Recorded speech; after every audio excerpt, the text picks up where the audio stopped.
Živijo, sem Maša, med drugim obožujem glasbo in igram klavir. Veselim se srečanja z Manuelo, saj me zanima, kako se pripravlja na svoj evrovizijski nastop. Živijo, Maš. Ja. Se pravi, vsak dan moram vaditi petje. Lahko ti povem, da tekam na traku svojem doma tekaškim in zraven pojem, da si kondicijo s tem nabiram. Kako bo videti nastop? Koliko ljudi bo na odru? Precej drugače, kot je bilo na Emi. Saj bom na odru stala sama. Kaj boš imela oblečeno? Vsekakor bom imela oblečeno lepo obleko. Mislim, da bo daljša, kot ti povem, da bodo dolgi rokavi. Kaj pomeni naslov tvoje pesmi Blue and Red? Modra, tisti žalostni del skladbe oziroma besedila, kjer pojem, da sem se razšla s fantom. In tisti red del pomeni veselje in sreča v ljubezni.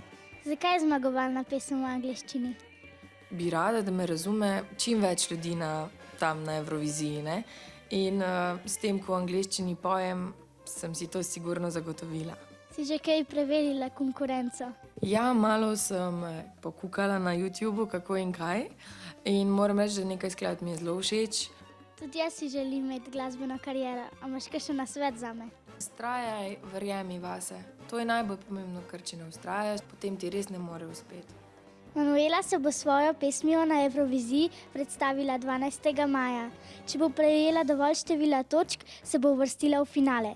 Močno stiskam pesti, dajte jih tudi vi. Čau!